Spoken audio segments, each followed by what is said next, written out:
I don't remember the name of the first patient that I ever saw in my training clinic back in graduate school, but I do remember the day that we first broke through her resistance and got to the real deep stuff. It's an example that I continue to use in therapy to this day, and it's a very vivid moment that sticks in my head. I promise you, she is feeling the impact of your work together as well. As a therapist, it's not every day that you find somebody who you connect so well with as a client and that you're able to work with for a long enough time to see a substantial change. So that's amazing. Grief does not require death. Grief simply requires the end of something. For example, many people grieve after a breakup. Nobody actually dies in that situation typically, but a real grief process happens. Fatigue and depression isn't just feeling tired, like you had a long day at work and you feel tired. It is this overwhelming lack of energy that is very physically impactful. It's a type of bone tired, almost soul tired, where you only know what that feels like if you've been there before. At least 25% of people with major depression also experience what's called dissociation. It doesn't have to be all at once, but pick one thing, maybe two things, and start to go with them. Maybe you get in therapy and you also go to a self-help group, or maybe you decide to take medication and you start really reading books and educating yourself about this. Even if that's literally just flinging open the front door and lying on the ground right on your porch or outside of your house, take that one step. And with that, hopefully you can interrupt that pattern. You could put a break to that pattern, and that will allow you to do the next thing.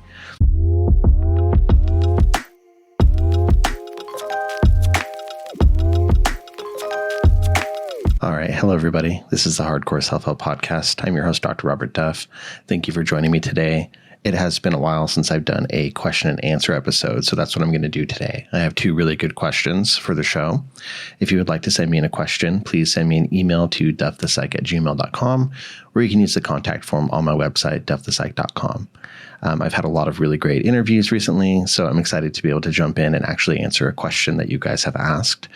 Please don't forget to subscribe wherever you watch or listen, and if you would like to rate the show, give it a review. I would really, really appreciate it. But all that said, let's go ahead and jump into the first question. First question reads, hey, I have a question which I'd like to ask/request on the podcast. Basically, how to cope with transference or ending therapy. I've been doing therapy for anorexia and have finished therapy. However, I've spent the last week crying endlessly, feeling overwhelmed about the fact that I'll never be able to speak to my therapist again. She was the first person who made me feel understood, safe, and comfortable opening up about my problems. And she's everything I ever want to be, and a massive role model to me. I just feel so lost, and I don't know how to cope without being able to update her on my life each week. I understand professional boundaries and that therapy was always going to end, but she's the most amazing therapist, and I feel like I'm grieving the loss of someone who's still alive, as well as being sad about the fact that she'll probably forget about me in a few years, while I'll never ever forget her. Well, thank you very much for writing in. First off, I want to say I'm so proud of you for approaching your issues and sticking with therapy. Eating disorders can be such a difficult thing to get help for because they feel extremely private. And at a certain level, it can feel like you're losing something by treating them, like you're giving away a piece of yourself, something that you've held onto for a very long time. So first off, bravo to you. I think it's amazing what you've been able to do. And I hope that you're really doing well in that dimension. But regardless of the reason for discontinuing therapy, it is absolutely allowed to be hard.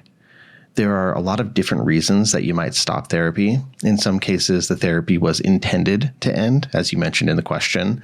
Sometimes that's because it's a certain number of sessions and you've maybe met those guidelines, or maybe your therapist moved somewhere or decided to make a change in their career. Maybe you've just graduated, meaning you've reached the end of what they can help you with on this leg of your journey. A lot of different reasons. In this past year, I discontinued with almost half of my therapy patients because I made a really important shift in my career where I'm looking more at doing more testing, more supervision of clinical interns, outreach, things like that in my sort of day job. And so I had to end with a lot of my therapy patients that I've been working with for quite some time so that I can make room for that shift in this new role that I have. And most of these patients did have a reaction to the idea of me stopping therapy with them. So it's totally normal to be sad about this. It's totally normal to feel whatever you feel about this. Now, for you, the situation is amplified a bit further. Not only did you have a good therapist, but this is the first person essentially that you've been able to really connect with and that you were able to open up about your issues with. It's super amazing that you've been able to do that you've had such a change with the therapist. And I promise you, she is feeling the impact of your work together as well. As a therapist, it's not every day that you find somebody who you connect so well with as a client and that you're able to work with for a long enough time to see a substantial change. So that's amazing. One of the things that you wrote in your question at the end was that she'll probably forget about you in time, but you'll never forget her. Not that it particularly matters because, we can never know how well we're remembered by others, but I would doubt it. I would really doubt if she just forgot you, in a matter of a year or two. Even if she forgets the specifics about your case, meaning like what your mom's name was or when your first episode of XYZ eating behavior was, the experience that we were able to have together will forever influence the way that she works and understands her clients moving forward. For example, I don't remember the name of the first patient that I ever saw in my training clinic back in graduate school, but I do remember the day that we first broke through her resistance and got to the real deep stuff. It's an example that I continue to use in therapy to this day, and it's a very vivid moment that sticks in my head. And I have that for many clients that I've worked with. So don't be surprised if it actually turns out that you were instrumental in some way with the therapist's work that she does in the future. You won't exactly get to know that, but it's a possibility. Like I said, I have a lot of examples of that myself. It's not tit for tat, and therapy is a somewhat imbalanced relationship by nature. It can't be purely on the same footing because it's a therapeutic relationship, not a friendship, right? But just please don't assume that you're going to be easily forgotten or that you didn't make an impact as well. Now, you mentioned transference in your question. Transference is a term that we use in psychology, especially in more kind of psychoanalytic therapy. This would be stemming from Freud and other psychoanalysts. And it refers technically to when somebody redirects feelings and emotions from one person to another. So this is often from past relationships that a person has had onto their therapist. So for instance, some people might transfer parental feelings onto their therapist. The flip side of this is what's called countertransference, and that's when the therapist projects their own personal feelings onto the client. For instance, like I might have very nurturing feelings towards somebody if they remind me of a close friend that I've had, right? And those are not bad things, transference and countertransference. As a therapist, your job is to be aware of that and to work within that, because sometimes somebody transferring their parental feelings onto you gives you really fertile ground to work with in terms of working through parental issues. So it's just something to be aware of. In your case, though, I'm not totally sure that transference is occurring here. It could be the case, but it doesn't have to be for what you're feeling to be valid. You don't have to be having, a transference sort of situation to feel the way that you do. It sounds to me that you might simply be experiencing grief. In fact, you actually mentioned this at the end of your question. You said it feels like you're grieving for somebody that's still alive. And I think you might be right on track with that. Grief does not require death. Grief simply requires the end of something. For example, many people grieve after a breakup. Nobody actually dies in that situation typically, but a real grief process happens. Mourning happens. And I think what you're experiencing right now is totally normal. When I think back to romantic breakups that I've been through, in the immediate aftermath, I felt absolutely wrecked and distraught. I said, I posted embarrassing things that I kind of wish I could go back in time and erase from history. All those things happened. So it's normal to be devastated when somebody that made such an impact on your life and that you shared such emotional intimacy with is no longer there, regardless of what type of relationship it is, professional, romantic, friendship, family member. Please don't think that you're doing something wrong here. But beyond that, beyond just normalizing your experience and reassuring you that you're not doing anything wrong, we should talk about what you can do from here. First things first, you need some time. I don't want to compare this too directly to a romantic relationship, but there are some similarities in terms of somebody you're in a relationship with. You're often sharing that same vulnerability and emotional intimacy with. So yeah, you need to allow yourself to feel shitty if that's what you feel. Just like a breakup, in time, you're going to feel less shitty. And I hate to say it, but time does really, really help. In the meantime, while that's taking place, you are allowed to grieve. It's sad that this chapter of your life and your therapeutic journey, your mental health journey, it's sad that this is closed. And it's had an impact on you. That's beautiful, but it is sad that this is over now.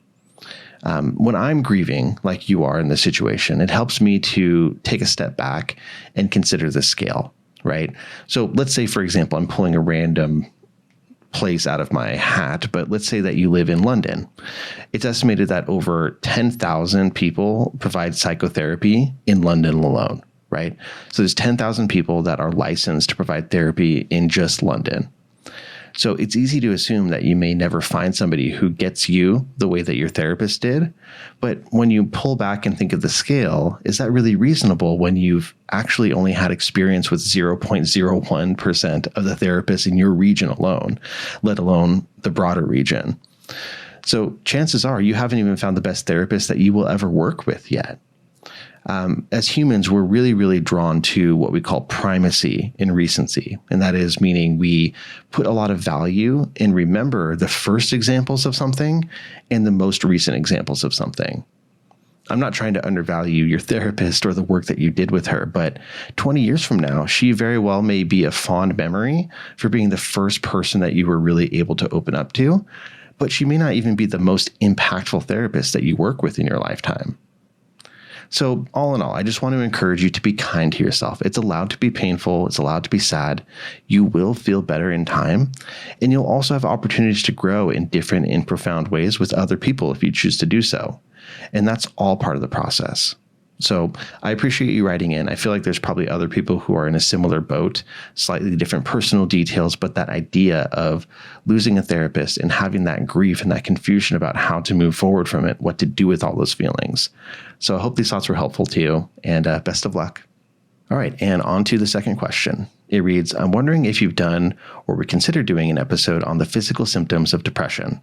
As somebody who has had many MDD, so major depressive disorder episodes, and use NSSI to cope, meaning non-suicidal self-injury, I feel like there's very little information on how depression manifests physically.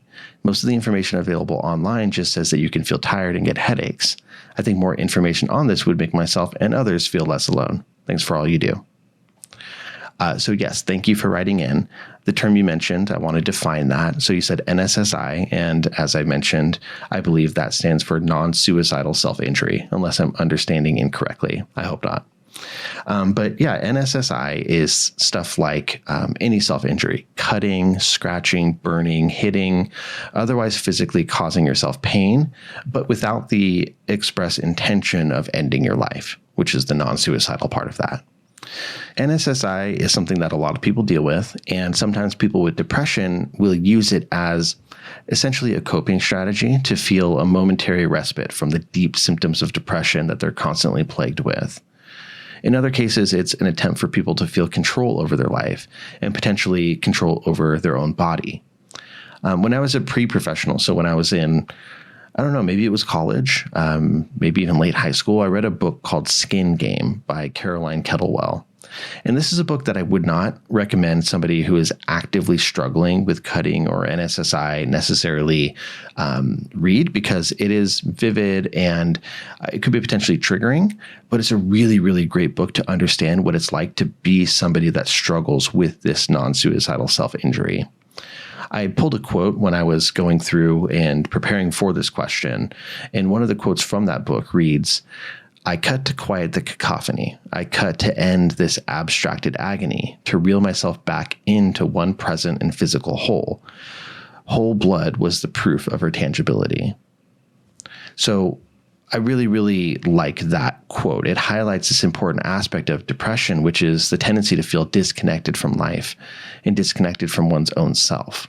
So anything that brings that sense of self and belonging within the world crashing back, basically forcing you to ground yourself back in the present, it can be a very seductive coping mechanism. That could be anything from self-harm to drugs or impulsive behaviors. So yeah, this is something that a lot of people with depression do struggle with. So I appreciate you bringing it to our attention here. It's probably been a while since I've gone through the actual diagnostic criteria for major depressive disorder, so I'm going to do that right now. Basically, major depressive disorder is characterized by at least 5 of the symptoms that I'm going to list here, and they need to be present nearly every day for a minimum of 2 weeks to be considered a major depressive episode. And then, of course, at least one symptom has to be depressed mood or loss of interest or pleasure. So the symptoms are depressed mood, diminished interest or pleasure in almost all activities, significant weight loss or weight gain, insomnia or hypersomnia, meaning sleeping too much or sleeping too little, psychomotor agitation or retardation, meaning it's speeding up your physical activity or slowing it down significantly, almost sometimes to the point of being nearly catatonic. And this is something that has to be there nearly every day and has to be observable by others from the outside. Fatigue or loss of energy nearly every day. Feelings of worthlessness or excessive guilt or excessive and inappropriate guilt. Diminished ability to think or concentrate, and recurrent thoughts of death. So of those, if somebody has at least 5 of them, they're present for almost every day for a minimum of 2 weeks, and there's not something else that would be better explaining what's going on, there's a good chance that they have major depression. So those criteria, for the most part, are pretty straightforward. And it's important to recognize it can look very different from person to person. And there are also a lot of associated symptoms that aren't necessarily part of that formal criteria, but we know they're very common in depressed people. A few things worth pointing out, though. One is that fatigue and depression isn't just feeling tired, like you had a long day at work and you feel tired. It is this overwhelming lack of energy that is very physically impactful. It's a type of bone tired, almost soul tired, where you only know what that feels like if you've been there before. So it's just this all-encompassing, very, very difficult thing to deal with, that just soul fatigue that you get when you're majorly depressed. And then, of course, you can have pains and aches in your muscles and joints. Headaches are common. Also, gastrointestinal issues are common. Now, in your question, you specifically mentioned engaging in that non-suicidal self-injury. And this can be associated with either extreme of the spectrum of feeling way too much when you're depressed or feeling nothing at all. Both can be really scary and terrifying experiences, which could lead somebody to hurt themselves to cope.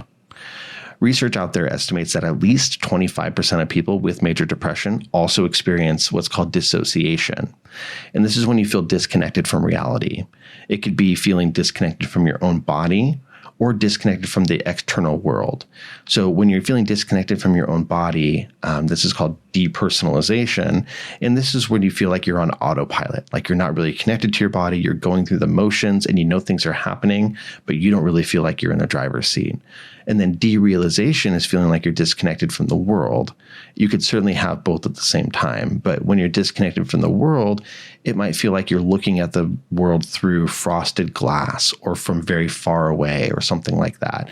And it just feels like you're not actually actively participating in the world around you. It's just happening around you. Dissociative symptoms, which are what these are called, dissociative symptoms, are common in those who have experienced trauma or have other mental health issues in addition to depression. But regardless of why they occur, they can be disturbing and they can trigger somebody to act in a way that tries to bring them back into reality or back into your body, much like the quote that we just talked about. Now, one thing I do not want to do is I don't want to shame you for your self-injury. You've reached for the coping tools that you've had available in those moments. And, in some ways, maybe they've gotten you through. But non-suicidal self-injury is not sustainable and it's not healthy. So we want to try to find some alternatives.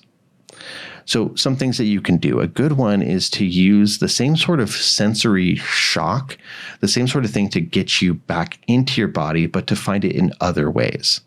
So for example, hopping in a cold shower, right? Very unpleasant to most of us, but it has that same effect of shocking you back into the present. Similarly, if you have access to something like a cold plunge, or if you live near a lake, a cold lake that you could jump into, or a pool, anything like that. Holding an ice cube in your hand is a classic one that people have been using for a long time for dissociation or panic attacks, something that gives you that same shocking sensation. These are great options that typically are not harmful to you. Of course, keep in mind your own personal health. I don't want to encourage you to do something that's a bad idea for you in particular, but generally speaking, these are safe options. If it's the ritual of, drawing something across your skin that makes the NSSI attractive to you, you could try doing something different, like drawing on your skin with a marker or paint instead, and sort of creating art or something that's at least expressive out of the, more negative coping strategy that you've used in the past. Formal grounding exercises are also great if you're experiencing a lot of that dissociation. One that I like to do, I just tend to call it sensory bingo, but there are lots of other names and similar exercises out there. But that's where you go through each one of your senses in turn. What's something that you can see right now? What's something that you could smell? What's something that you can taste? What's something that you can feel? What's something that you can hear? And going through and engaging with your environment in all of those ways. Perhaps the sort of more shocking, cold things are one of the things that you're engaging with there, right? So if it's something that I can feel, maybe I'm holding this glass of cold seltzer water with ice in it, and that's my sensation for, feeling. I hear the clinking of the glass.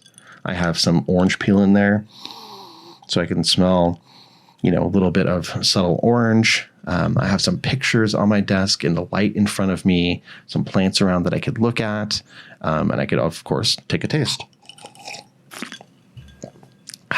So, all of those are things that you can do to, bring yourself back to the world around you. Other ones would be physical exercise. So doing something to actually engage your body. So it doesn't have to be all really unpleasant things like a cold plunge, but, getting some physical exercise, whether that's resistance or cardio, or just literally laying on the floor and grounding yourself on the ground, just connecting to the space around you, pushing yourself into a wall, your back into a wall so you feel that pressure, laying on the ground. Any of these things, again, you're just trying to bring yourself back to your body a bit. I would also highly suggest changing the context in some way, meaning what's happening around you, the situation that you're in, can you change that? So go outside. Talk to another person, change your location or what you're doing in some way just to try to break that pattern if you can. And it can be so hard to engage in these coping skills when you're already feeling exceptionally disconnected from your body or super fatigued. So the idea is just do whatever you can, even if that's literally just flinging open the front door and lying on the ground right on your porch or outside of your house. Take that one step. And with that, hopefully you can interrupt that pattern. You could put a break to that pattern, and that will allow you to do the next thing. So if it's just open up the door, step outside, look at the stars, and take a really big, deep breath, maybe that's enough to kind of bring you back to your body. If it's cold outside, maybe you're feeling that, and that brings you in a little bit more. Then you can go inside and try some of the other coping strategies that you have. Practicing coping skills as well. These things that we're talking about are examples of coping skills, and practicing them when you're not actively at risk, when you're not super disconnected or feeling super depressed or anxious. Practicing them on a normal day when you're not feeling that way can also be a really great way to get mastery over them so that you can rely on them in those moments where you do actually need them. And of course, these are just coping skills for the moment to help you come back to yourself a little, to avoid that urge to self-harm. But we also want to make sure that we're addressing the underlying reason for this, which would likely be the depression. Maybe there's trauma in there as well. Most of the resources that I'm going to talk about here: therapy, medication, groups, self-help, so on and so forth. I would also suggest that you check out some YouTube videos, either specifically about dissociation, depression, or self-harm, or maybe just YouTube videos in general that help you feel better, and just keep them on a playlist so that you can easily access them. Things that are, informational to help you remember what you need to remember in those situations, or ones that are good distractions or that make you feel connected to yourself or to the world. All of these are good options and a lot of free stuff out there that you can use. Often when people say they have a very physiological depression, medication is a bit more necessary. So when you're talking about it with your provider, make sure you mention about the specific symptoms you're having, because there's different options. For example, a lot of people who have that very physiological depression where it's just no energy, no motivation, feels bone tired, all of that, like I said before, they might find success with something called Wellbutrin or bupropion. And that's a medication that's a little bit different from SSRIs. I believe it's a dopamine agonist primarily, but it's slightly different from something like Prozac or Lexapro. And what it does is it really helps people with motivation and to reduce that sense of what we call anhedonia, which is the inability to really feel anything. So again, there are different options there. But yeah, follow up on those things. Don't just address the top level. The top level is important to get you through day by day. But below that, there's something that's probably driving this. So I really want you to think about how you can start to address that. It doesn't have to be all at once, but pick one thing, maybe two things, and start to go with them. Maybe you get in therapy and you also go to a self-help group, or maybe you decide to take medication and you start really reading books and educating yourself about this. Whatever it might be, just take those steps. You deserve it. So thank you for the question. It's a really great one, and I appreciate you writing in. I'm glad that you're here, that you're still alive, that you're able to write into the show like this. I know it's going to help some other people out there as well. And overall, I just hope that something that we talked about nudges you in a little bit better of a direction. So thank you. And with that, that is everything, guys. I really, really appreciate you watching, and I will see you for the next episode.